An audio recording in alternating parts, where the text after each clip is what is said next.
Hello दोस्तों, नमस्कार, हाय and सलाम टू ऑल। हम जब पर्यावरण की बात करते हैं तो शायद ही कोई व्यक्ति मिलता हो, कोई भी सज्जन जो पर्यावरण से प्यार ना करता हो। पर्यावरण हम सबको भाता है, लेकिन सच्चाई कुछ अलग है। हम जब पर्यावरण की बात करते हैं तो हम समझते हैं कि ये एक प्रकृति का किया कराया चीज़ है, जबकि सच्चाई ये है कि पर्यावरण हमारे आसपास, हमारे समाज, हमारे देश और हमारा खुद का व्यक्तित्व को दिखाता है। अब आज देखेंगे कि हाल में एक रिपोर्ट आई है जिसमें भारत के पर्यावरण की स्थिति कुछ ज़्यादा अच्छी दिखती नहीं है। आप देखेंगे जब हम विश्व स्तर की बात करते हैं तो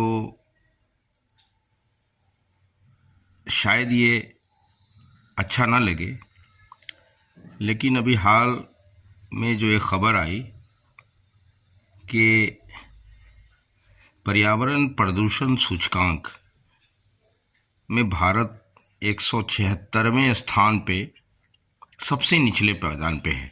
177 देशों का यह पर्यावरण का रिपोर्ट आया है, जिसमें हमारा स्थान 176वां है। आप इसी से समझ सकते हैं कि हमारी स्थिति क्या है पर्यावरण में। अभी आप देख रहे होंगे कि दो छोटे छोटे पौधे हैं, लेकिन ये भी हमारे पर्यावरण का अंश है।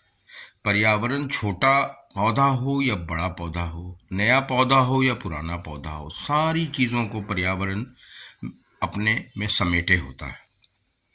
आज हम आपकी मुलाकात एक ऐसे किसान से कराएंगे जो बिहार के भागलपुर जिला में एक पीरपैंती एक जगह है, वहाँ वो रहते हैं अपने गांव में, और वो अकेले लड़ाई लड़ रहे हैं। पिछले एक दशक से भी अधिक समय से वो पर्यावरण को भी बचाने की लड़ाई लड़ रहे हैं।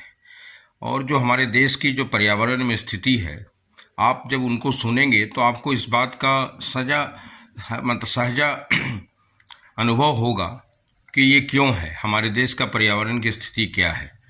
एक पावर प्लांट बनाने के लिए हजारों हरे भरे पुराने पौधों को आप काट देते हैं। अब आप बताइए कि छोटे से छोटा भी पौधा को बड़ा होने में कम से कम 25 से 30 साल तो लग ही जाता है। और अगर आप पुराने पौधे को, पुराने दरख्तों को, ख़ास के आम का या और भी अलग अलग तरीके के जो पौधे होते हैं और जो प्लांट होता है, उसको जब आप काटते हैं, उसको हटाते हैं, तो ये घास नहीं है कि 10 दिन के बाद वो जो है उग आएगा। एक बार ख़त्म हो गया तो हो गया ख़त्म। तो आज हम आपको मिलाने जा रहे हैं, आप उनकी सुने वो क्या कहते हैं। श्रवण कुमार सिंह हैं, जो किसान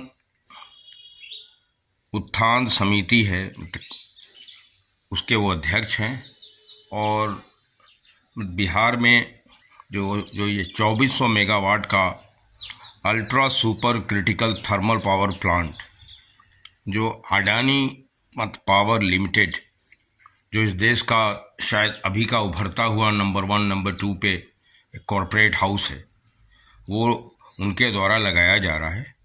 उसके लिए 250 एकड़ ज़मीन एक्वायर्ड की गई है, और उन ज़मीनों का ज़्यादातर हिस्सा 988 रैयती किसानों से लिया गया है। और ताज्जुब इस बात का है कि ये सारे रैयती किसानों के पास जो ज़मीन थी उसमें अधिकांश में जो है पेड़ लगे हुए थे। लेकिन आज हालत ये है कि पिछले 4 से 5 महीने के अंदर सारे पेड़, लगभग आप कह सकते हैं 90% से ज़्यादा पेड़ को काट दिया गया। आप इसमें देखेंगे कुछ आपको क्लिपिंग्स, वीडियो क्लिपिंग्स भी आपको मिलेगा कि कैसे पेड़ कटे हैं उसका भी, और सरवन जी आपको बताएंगे कि क्या है और क्या नहीं हो रहा है। आप देखें, ज़रूर देखें। अगर पसंद करें तो लाइक करें, सब्सक्राइब करें। देखिए।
किसान चेतन अध्यक्ष सरवन सिंह। हम लोग हर साल आम बहुत खाते थे या हम लोग बगीचा बेचते थे। इस बार सरकार के द्वारा घोर अनियमितता के कारण हम लोगों का बगीचा टोटल कट गया। 988 रैयत है, उसमें थोड़ा बिहार सरकार जो ज़मीन हो चुकी है उसमें भी जो है बगीचा ही था। 1050 एकड़ का प्लॉट था, पूरा प्लॉट कट चुका है। हम लोग इस बार आम खाने के लिए त्राहिमाम हो गए। प्लांट तो लग रहा है लेकिन हम लोगों का जो है अभी तक उचित मुआवजा नहीं मिला। उचित मुआवजा के लिए हम लोग जिला अधिकारी, अंचलाधिकारी से लेकर जिला अधिकारी, प्रधानमंत्री तक हम लोगों ने चिट्ठी दिया, लेकिन आज तक हम लोग के ऊपर कोई कार्रवाई नहीं हुआ और नहीं कोई पार्टी न पॉलिटिक्स, कोई आज तक हम लोगों के शरण में नहीं लोग आया। उसके बाद हम लोग उच्च न्यायालय मामला पहुंचा दिए है, पटना हाईकोर्ट में चल रहा है। केस नंबर है CWGS 1735/4/2023 का मामला चल रहा है। इसमें सुनवाई जो है 6 तारीख को रखी गई है। हम लोग यहाँ पे बहुत त्राहिमाम है। यहाँ प्रदूषण देखिए कितना ही उड़ रहा है, गर्दा होता। हम लोग का कोई सुनने वाला यहाँ पे नहीं है। अडानी को देने से सरकार को क्या फ़ायदा हुआ? सरकार को तो इसी तरह यहाँ से 35 बगीचा से जो है कम से कम 5 से 4-5 करोड़ रुपया साल का टर्नओवर होता था, लेकिन यहाँ पे कहीं कुछ नहीं हुआ।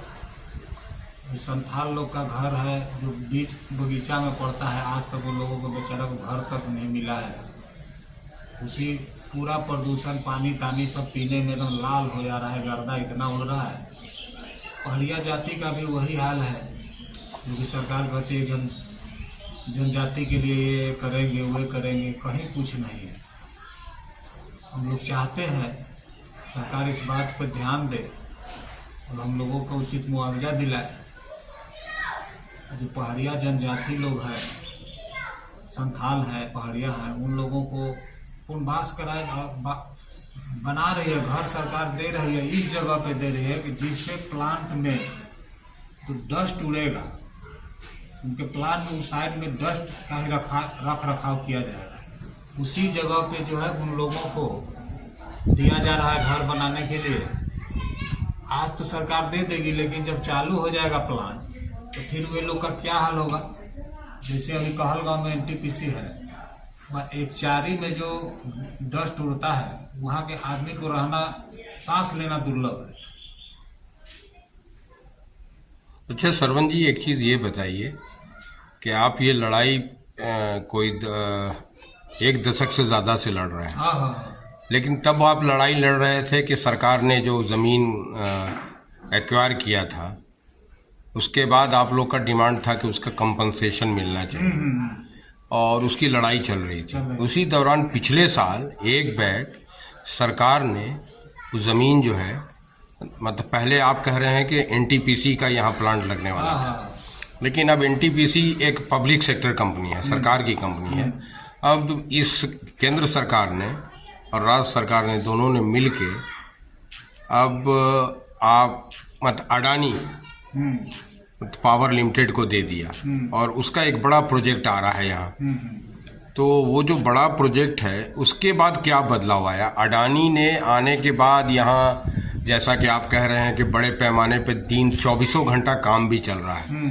अब उस हज़ारों पेड़ कितना वहाँ पे क्या साक्ष्य क्या नहीं है, यहाँ तो साक्ष्य आने से पहले, जब सुनवाई से पहले सब काट दिया गया जितना पेड़ था।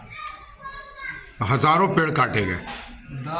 5 से 10 लाख पेड़ कटे हैं। अभी जो रोड कॉरिडोर के लिए ज़मीन लिया जा रहा है, अभी हाल फिलहाल में लिया जा रहा है, उसमें कम से कम 50,000 पेड़ कटेंगे आम का, आम सागवान शीशम का। मतलब हरियाली पे बड़ा चोट है, बहुत बड़ा चोट है। एक तरह का कहिए कि नरसिंहार हो रहा है।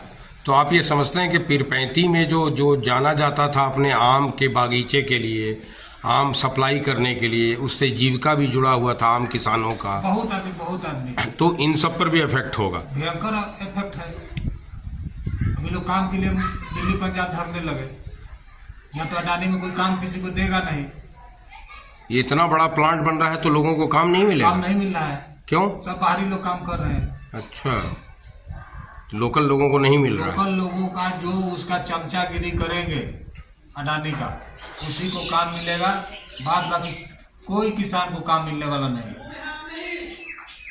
जो यहाँ पे नेता है, जो अपने बाहुबली है, उन लोगों को काम मिला हुआ है, बाद बाकी किसी को काम नहीं मिला। अच्छा, जब इतनी बड़ी चीज़ हुई है, इतना डिस्ट्रक्शन हुआ है, मतलब पर्यावरण का, इतना सब कुछ आप कह रहे हैं कि ये होगा, तो लोगों का आक्रोश क्यों नहीं उभर पा रहा है सड़कों तक? आक्रोश इसलिए नहीं उतर रहा है कि ये पहले नंबर अडानी है। हाँ, और जहाँ पे हो रहा है कि वहाँ पैसा देके उसका काम को रोक, जैसे आप हल्ला कीजिएगा आपको मंथली बांध दिया जाएगा। एक न्यूज तक नहीं आता है पेपर में, लोकल अखबार में। लोकल अखबार में एक न्यूज तक नहीं छपता है। और दूसरे पटना से जो अखबार छपते हैं, राज्य की राजधानी से, राजधानी में तो हम लोग को पहुंचे नहीं है, तो हम लोग क्या बताएंगे सर? राजधानी तक तो हम लोग पहुंचे नहीं। मतलब ये इतना कुछ यहाँ हो रहा है, आप कह रहे हैं कि लाखों पेड़ काट दिए गए, फिर आप कह रहे हैं कि उसका आम जो किसान हैं उनके जीविका निरूपण उनसे छीन लिया गया, कह रहे हैं कंपनसेशन भी पूरा नहीं मिला अभी तक तो फिर।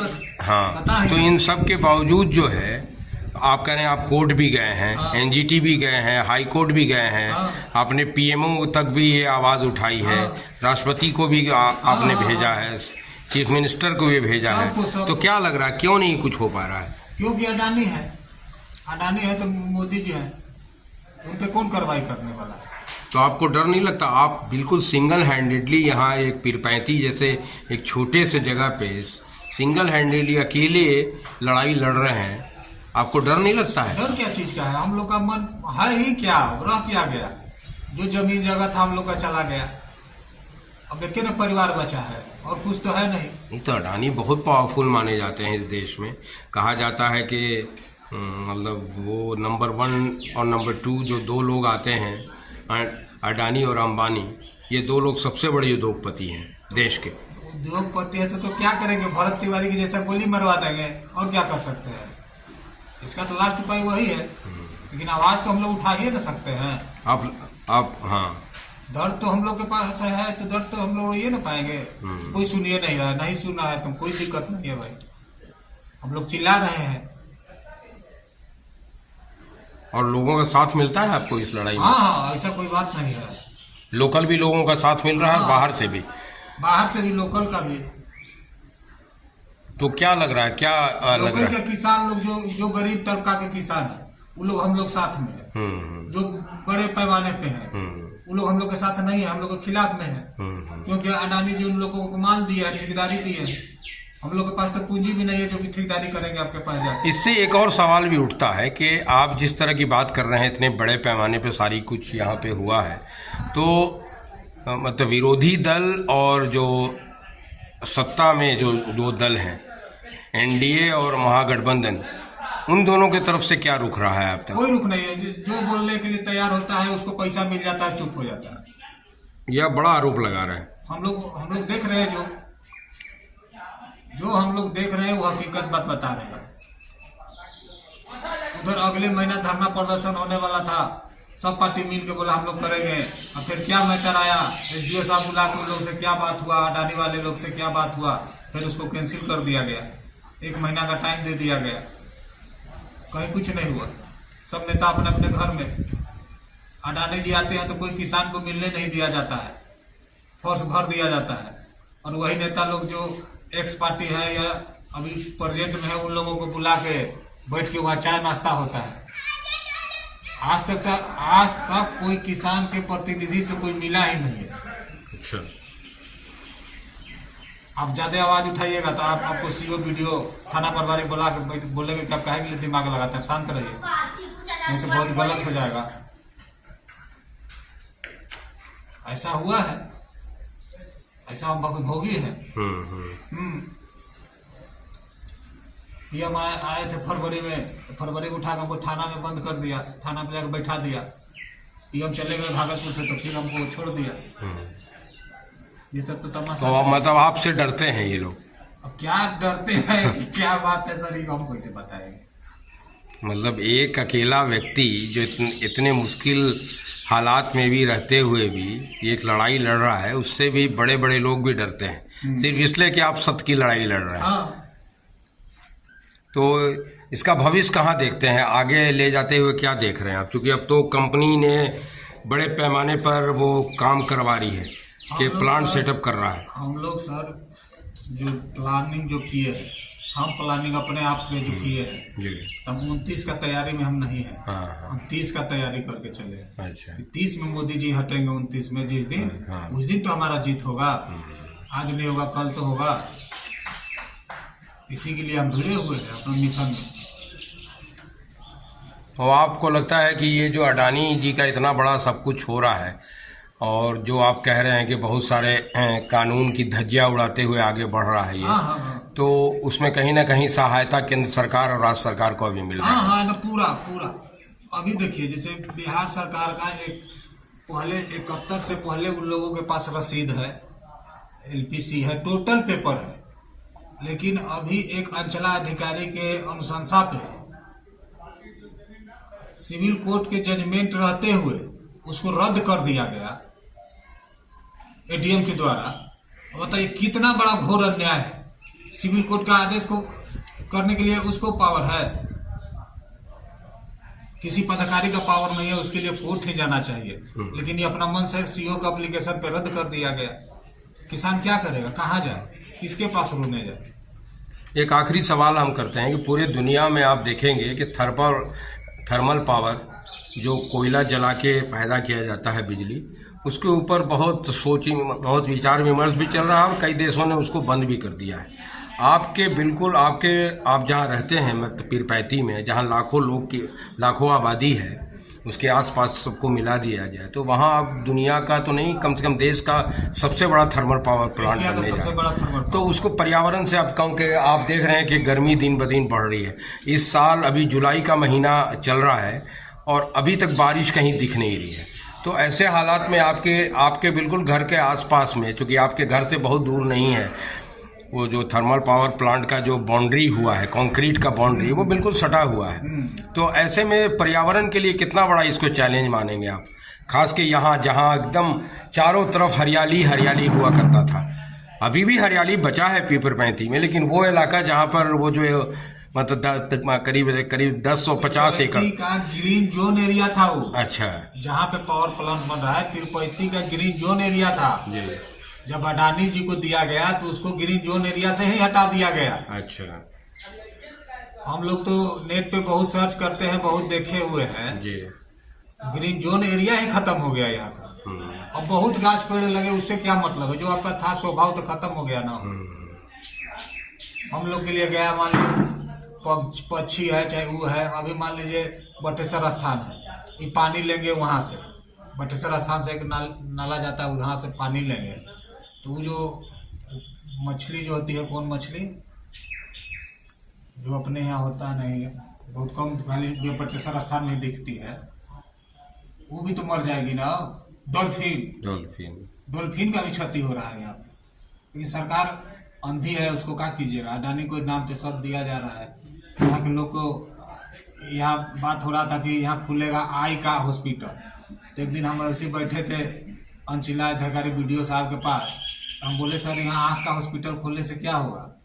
यहाँ तो एक डॉक्टर थे मेरे प्रभारी ही हैं पीरपैंती हॉस्पिटल का, वो बोले कि नहीं यहाँ चेस्ट का बीमारी होगा और कैंसर का बीमारी होगा। तो हम बोले कि सर मेरा BDO साहब बोल रहे हैं कि यहाँ आँख का हॉस्पिटल खुलेगा। बताइए, जो बीमारी होगा उसका इलाज नहीं होगा। यहाँ आँख जल्दी खराबे नहीं होता है आदमी का, तो आँख का हॉस्पिटल खोल के आप क्या कीजिएगा भाई? स्कूल कॉलेज का नाम नहीं हो रहा है, स्कूल खुलेगा, कॉलेज खुलेगा अडानी के द्वारा, या हॉस्पिटल अच्छा तो हॉस्पिटल नहीं, तो आँख का हॉस्पिटल खुलेगा। हम लोग तो सर यहाँ तराही मान है, हम लोग क्या बोलेंगे। तो बहुत घोर न्याय के चक्कर में घूम रहे हैं। देखिए कब तक न्याय हम लोगों को मिलेगा। बहुत बहुत शुक्रिया।